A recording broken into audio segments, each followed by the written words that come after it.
Homa Bay hoye! Homa Bay hoye!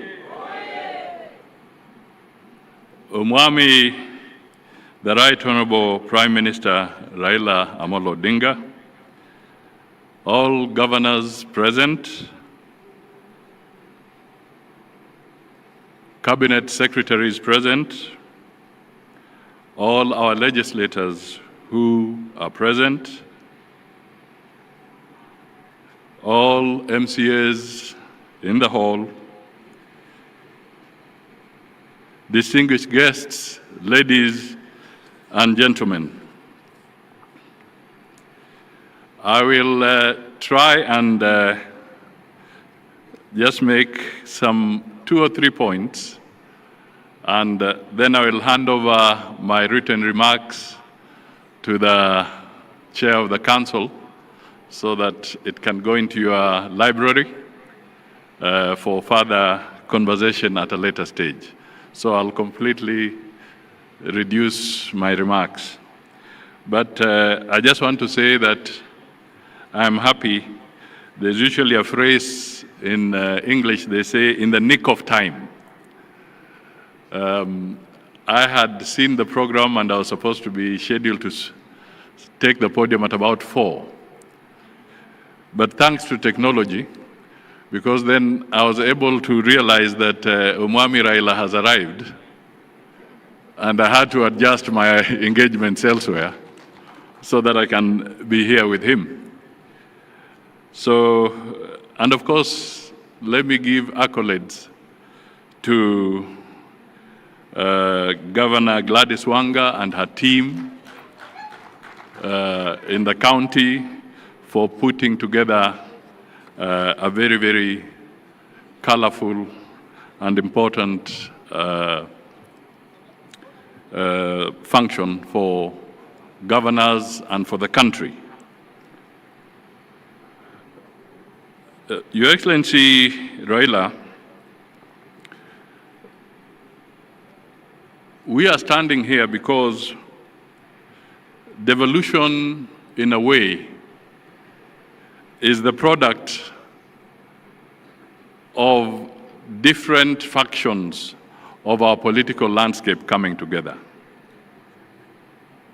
You will recall that after 2007-2008 elections, the Honorable Raila Odinga and the late Mwai Kibaki brought together what we commonly call the Grand Coalition Government.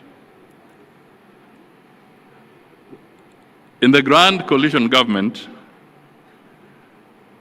I was assigned the role of being Deputy Prime Minister and also Minister for Local Government. And through the leadership and guidance of the Honorable Raila and the late Mwai Kibaki,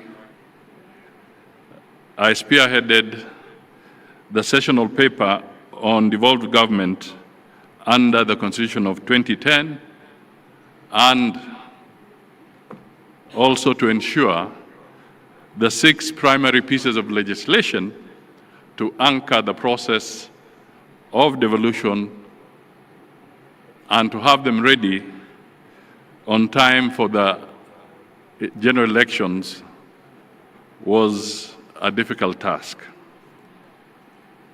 The Prime Minister was very clear then that we must deliver on ensuring that we get to the next general election with devolution properly anchored and ready to go. So we did that, and in that parliament, the sessional paper was approved, and attached to the sessional paper were 6 pieces of legislation, which today formed the basis and the foundation for the devolved system of government. So I want to confirm what the chair of the governors was just saying a few minutes ago, that it is not fiction It is a fact that Raila was at the center of ensuring that devolution takes root. Now, let me come to another very quick point. Maybe it has been said by previous speakers, but I normally wear my other hat once in a while to look at numbers. And in the past 11 years, we are now in the 12th, in terms of the consolidated figure of equitable share in revenue, county governments have received 3.6 trillion Kenya shillings, consolidated in the last 12 years. I will not go into the debate as to how you have utilized those resources. I think the best judges are the residents of your counties, and of course, the Auditor General, who from time to time is charged with the responsibility of scrutinizing how public resources have been utilized.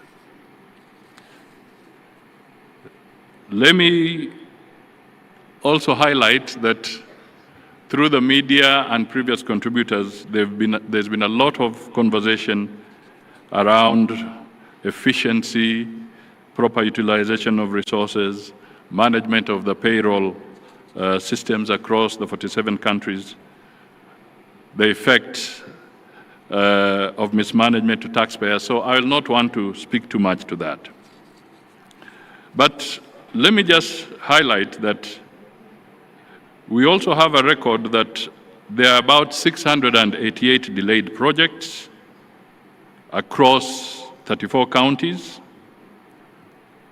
valued at about 24 billion Kenya shillings. And in 33, there are also about 40 unutilized projects in 10 counties amounting to about 400 million Kenya shillings. These are issues that we need to look at. And abandoned projects, abandoned or maybe neglected. In 33 counties, we get a figure of about 20 billion worth of abandoned projects. That, again, becomes a matter of grave concern and critical action from our leaders across the board. Your Excellency, let me just pick up one more issue. Well, two more issues, really. One is that good policies are anchored on accurate and hygienic data, whether it is at the national level, at the county level, or even at sectoral level.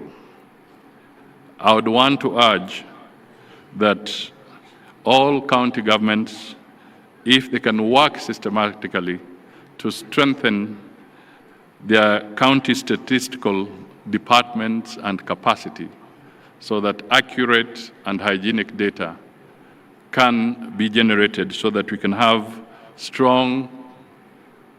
a strong basis, data-driven insights into the challenges that face all our counties. Let me also flag something that we need to address, and I mean no ill will, but I'll give a very specific example. And I speak to this because it touches on the portfolio of foreign affairs directly. Sometimes how we manage investments and foreign investments in our counties is absolutely critical. Let me give you the example of a regrettable case in Meru County involving Leopard Rock Lodge. This was a luxury ecotourism facility which was built by a French investor at a cost of 500 million shillings. In 2019, the previous county administration, I'm not talking of the current one, I'm saying the previous one. That's why I said I mean no ill will. The previous county administration officials allegedly orchestrated forceful eviction of the investor, leading to the destruction of the lodge's infrastructure within Meru National Park. The investor, a French national, had legally leased the land and invested in this facility. But because of local politics, the damage was caused. This gentleman went to court. The courts ruled in favor of the investor, awarding compensation for breach of contract and unlawful eviction. The matter escalated internationally when the French embassy raised concerns with our national government, highlighting the damage to bilateral relations and investor confidence. Ultimately, in May 2025, the national government intervened at a cost of hundreds of millions of shillings, shifting the burden to taxpayers and underscoring how local missteps can impose national costs. So I thought this forum would be important for me to make a passionate appeal to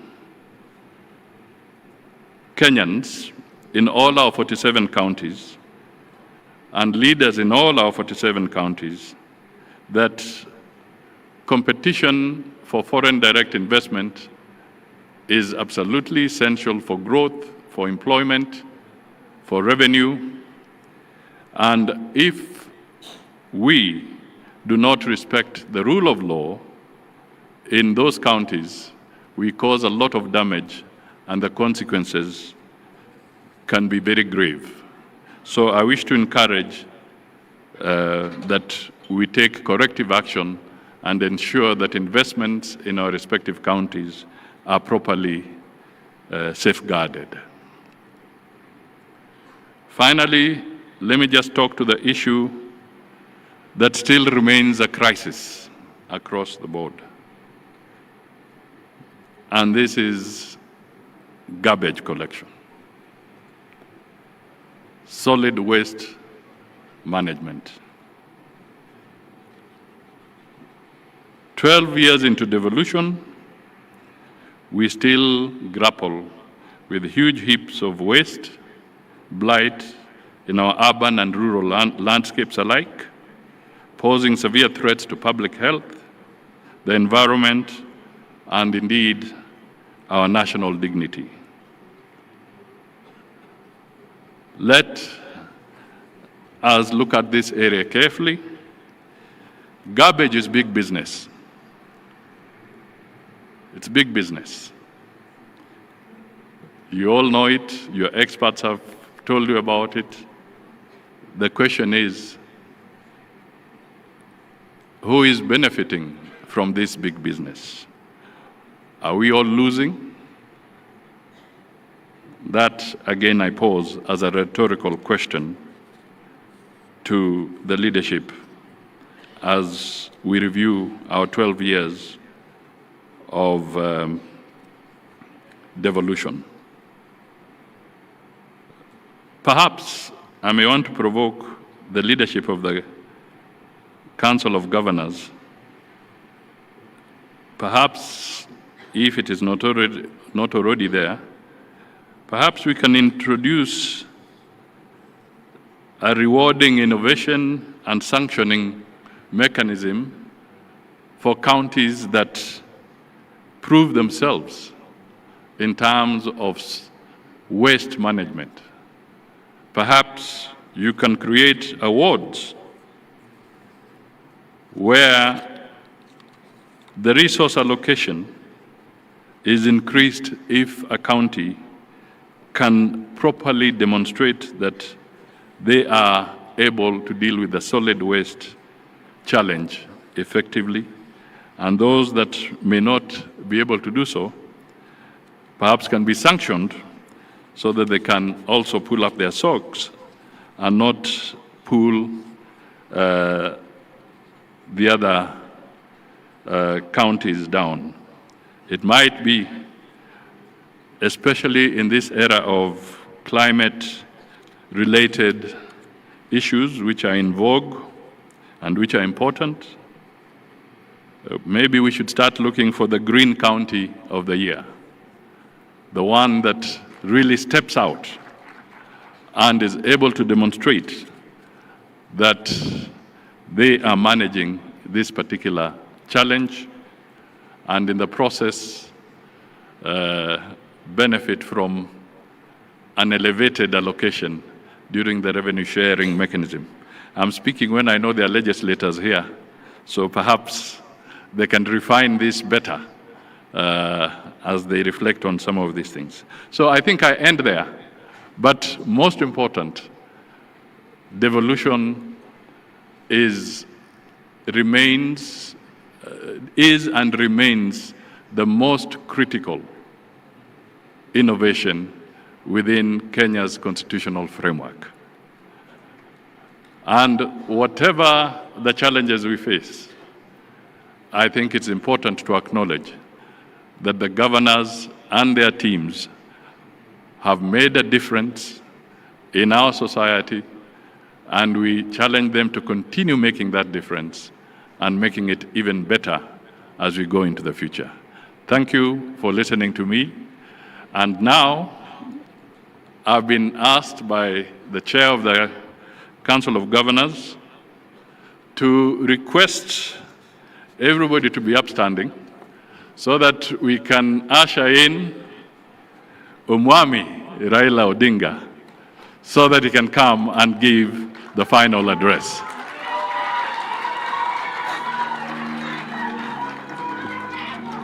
Kama kuna wimbo weka juu.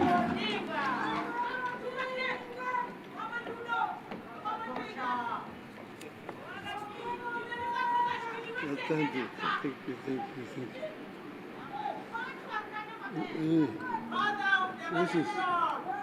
This is